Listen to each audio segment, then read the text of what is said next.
एक दफा का जिक्र है कि एक निहायत मेहनती किसान जिसका नाम रहीम था, एक जरी गांव में रहता था, जो कि पाकिस्तान के जरखेज सूबा पंजाब में वाक़या था। रहीम के चार बेटे थे। उनके नाम थे अकबर, असगर, नासिर और बाबर, जो कि चारों में सबसे छोटा था। ये चारों भाई दूसरे सब इन बच्चों से बहुत मुख्तलिफ थे, जो कि करीबी देही इलाकों में रहते थे, क्योंकि ये चारों अपना ज्यादातर वक्त खेलने और शरारतें करने में गुजारते थे। जब हमसाये में रहने वाले लोग उन भाइयों की शरारतों से तंग आ जाते, तो वो रहीम से उनकी शिकायत करते। तब वो सब शरारती भाई भूले भाले बन जाते और वादे पर कायम रहने का इरादा किए बगैर हमसायों से माफी भी मांग लेते। गांव में एक प्राइमरी स्कूल था। रहीम ने अपने चारों बेटों को वहां इस उम्मीद में दाखिल करा दिया कि उनके अंदर कोई नज्म जब्त कायम होगा। मगर ये सब भाई रोजाना स्कूल बहुत देर से जाते और उस्ताद खा कितनी दफा डांट डिपिट करते, मगर वो अपने तौर तरीके न बदलते। रहीम बहुत ही रहम दिल इंसान था और उसने कभी अपने बेटों के साथ सख्त कलामी नहीं की, बल्कि वो उनके पास बैठ जाता और उनको दलाइल देकर समझाने की कोशिश करता। प्यारे बेटो, रहम दिल वालिद ने एक दिन बहुत प्यार से कहा, तुम लोग अभी बहुत कम सुन हो और अपना तमाम वक्त खेल कूद में गुजारते हो। लेकिन अगर तुमने इस उम्र में मेहनत करना ना सीखा, तो जब तुम लोग बड़े हो जाओगे तो कुछ भी करने के काबिल नहीं होगे। सब बेटे एक जबान होकर बड़े जोश से कहते, अपा जान, आप बिल्कुल फिक्र ना करें, हम बहुत जल्द सब कुछ सीख लेंगे, हम वादा करते हैं। लेकिन जैसे ही उनके वालिद उन्हें एक और मौका देने के लिए राजी होते, तो चारों भाई अपना वादा फौरन भूल जाते और जल्द ही अपने पुराने तौर तरीकों पर उतर आते, और वो जिधर भी निकल जाते शरारतें करते, तबाही और बर्बादी ढाते नजर आते। अगर कोई उनसे कोई काम करने के लिए कहता, तो वो सब तरह तरह के बहाने बना देते, जबकि दरअसल ये चारों भाई निहायत सुस्त और काहिल थे। फिर इसी तरह दिन, महीने और साल गुजर गए और ये चारों बढ़कर जवान हो गए। उन्होंने पढ़ना लिखना बिल्कुल न सीखा और न ही उन्होंने खेत पर कोई काम वालिद की मदद के लिए किया। वो हमेशा एक दूसरे को अपनी मन घड़त फजूल बातों और मुश्किलात के लिए इल्जाम देते रहते, और उनमें से किसी एक ने भी कभी एक दफा भी अपने बुरे तौर तरीके के लिए अपनी जिम्मेदारी कबूल नहीं की। आखिर रहीम एक ज़ईफ और बूढ़ा आदमी हो गया, मगर वो फिर भी खेत पर सारा दिन खुद अकेला ही काम करने पर मजबूर था। ये काम एक बूढ़े आदमी के लिए बहुत मेहनत का था और रहीम को वो दिन बहुत मुश्किल लगने लगे थे। फसल की पैदावार में भी कमी आ गई और उसके साथ ही इस दौलत में भी, जो कि वो फसल को मंडी में बेचकर हासिल कर सकता था। रहीम और उसकी बीवी अपने मुस्तकबिल के बारे में बहुत परेशान थे, मगर वो चारों भाई उन वाकयात के बारे में बिल्कुल भी परेशान न होते थे।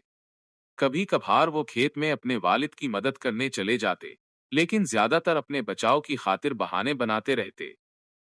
वो तमाम दिन सिर्फ निकमे बैठे रहते, खाते पीते और आराम से सोते। अगर कभी कोई अकबर से कहता कि वो खेत पर जाकर अपने वालिद की मदद करे, तो वो कहता कि दूसरे तीनों में से कोई जाकर मदद करे, क्योंकि मेरे तो सर में दर्द है, वगैरह वगैरह। इसी तरह हर एक भाई को जब भी कोई किसी काम करने को कहता, तो वो उसी किस्म का बहाना बना देता और उनमें से हर एक अपने दूसरे भाइयों में से किसी एक को वो काम करने के लिए पेश कर देता। फिर एक वक्त ऐसा आया कि रहीम वाकई इस कदर ज़ईफ और बीमार हो गया कि कोई काम करने के काबिल नहीं रहा, और उसने हकीकत में ये महसूस किया कि वो ज्यादा देर तक जिंदा नहीं रह सकेगा। रहमदुल बाप अपने नाकारा बेटों के बारे में बहुत फिक्रमंद हो गया और उसके दिमाग को बहुत से मुश्किल सवालात ने घेर लिया। इसे ये नहीं मालूम था कि जब वो नहीं होगा तो उनका क्या होगा। उन्होंने कोई हुनर नहीं सीखा था, इसलिए वो अपने लिए रोजी कैसे मुहैया कर सकेंगे। उनके बुरे आमाल के बावजूद रहीम अपने बेटों को दिल से चाहता था और उनकी मदद करना चाहता था। इसलिए वो बेचारा ज़ईफ आदमी बहुत ही गौर से ये सोचने लगा कि क्या किया जाए। बहुत देर गौर करने के बाद रहीम को एक मंसूबा समझ में आया, जिसके बारे में उसने ख्याल किया कि शायद वो कारआमद हो सके। फिर वो खुद ब खुद मुस्कुराया और उसने अपनी बीवी से कहा कि वो उसके चारों बेटों को बुलाकर लाए, ताकि वो उसके सामने आकर बैठे और उससे पहले कि वो कब्र में जा सोए, उन्हें अपनी वसीयत सुनाए और नसीहत के चंद अल्फाज भी कह सके। रहीम की बीवी ये सुनकर बहुत परेशान हो गई, क्योंकि वो अपने खामन को बहुत चाहती थी। बहरहाल उसने अपने बेटों को बुलाया और उन्हें उनके वालिद की ख्वाहिश के बारे में बताया। चारों भाइयों को इस बात का बहुत सदमा हुआ कि उनका बाप फौत हो जाएगा।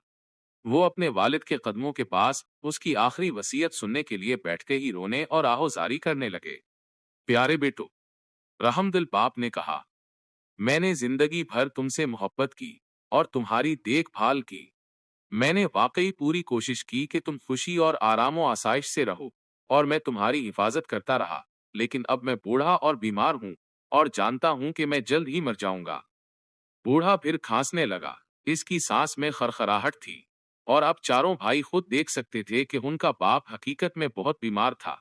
लेकिन मैंने एक बहुत बड़ा खजाना तुम लोगों के लिए बचा रखा है, रहीम ने गुफ्तगू जारी रखते हुए कहा, ताकि तुम्हारी जिंदगी मेरे जाने के बहुत अरसे बाद तक भी आराम से गुजरती रहे। बहुत जमाना गुजरा। मैंने अपने खेत की जमीन में किसी जगह एक बहुत बड़ा और बहुत गहरा गड्ढा खोदा। फिर मैंने उस गड्ढे में उस खजाने को उस वक्त के लिए कि जब तुम्हें उसकी जरूरत पड़े, हिफाजत के साथ दफन कर दिया। लेकिन अब मुझे बिल्कुल याद नहीं रहा कि वो किस जगह पर है। चारों भाई एक दूसरे की तरफ ताज्जुब से देखने लगे, लेकिन वो अपने बाप के खजाने के तसव्वुर से काफी खुश भी नजर आ रहे थे। मेरे मरने के बाद तुम्हें इसका सुराग लगाना होगा और उसे खोद कर निकालना होगा, रहीम ने बात जारी रखी। फिर तुम अपने चचा से, जो कि उस वक्त खानदान में सबसे बड़े होंगे, दरखास्त करना कि वो इस खजाने को तुम चारों के दरमियान बराबर हिस्सों में तकसीम कर दें। इसके लिए आपस में झगड़े मत करना, अपने चचा के फैसले की ताजीम करना। याद रखो कि अपने बड़ों की इज्जत करना हमारी तहजीब का एक अहम हिस्सा है। तुम्हें उनकी इज्जत करने को अपना फर्ज समझना चाहिए। चारों भाई खेत में दफन किए हुए खजाने को फौरन ही ढूंढने के लिए मुस्तरब नजर आने लगे।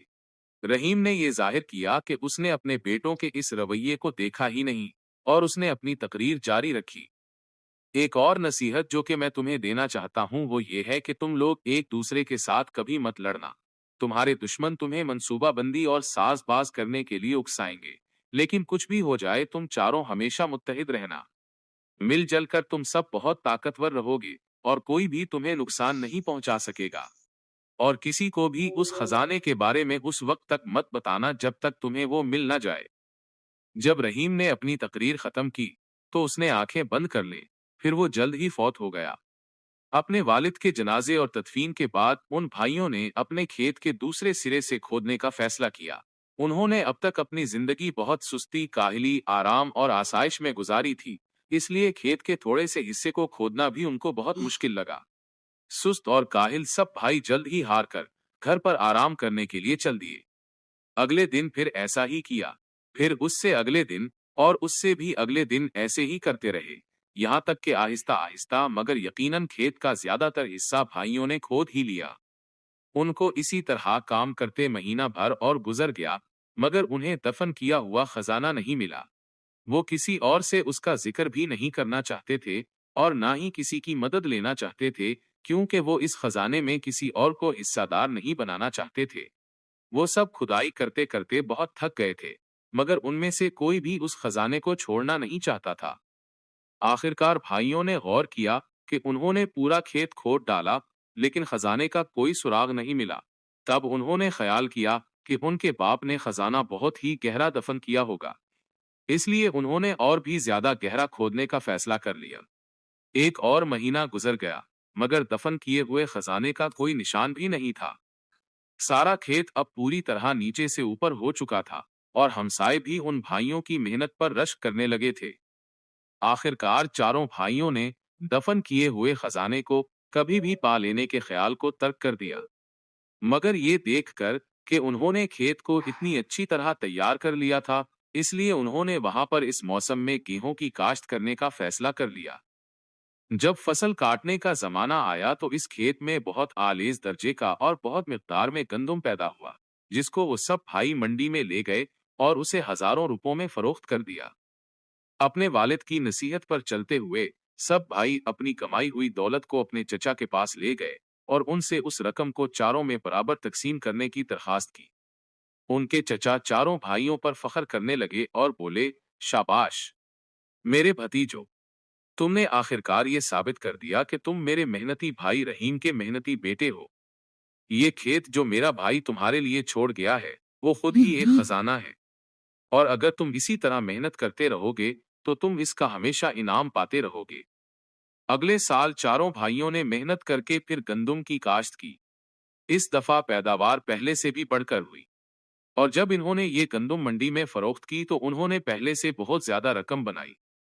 کچھ سال تک اسی طرح کام کرنے کے بعد چاروں بھائی کافی امیر ہو گئے اور اپنے کام میں بھی خوش رہنے لگے۔ آخر کار یہ واضح ہو گیا کہ اکبر، اصغر، ناصر اور بابر نے دفن کیے ہوئے خزانے کے معمے کو حل کر لیا کہ اصل خزانہ تو محنت اور ترتیبی نظام کا صلہ تھا۔ چاروں بھائی اپنے والد کی ہوشیاری اور دور بینی پر فخر کرتے تھے، کیونکہ صرف وہی تھا کہ جس نے ان کو محنت، نظم و ضبط، اتحاد اور اپنے بڑوں کی تعظیم کی فضیلت کا سبق دیا تھا۔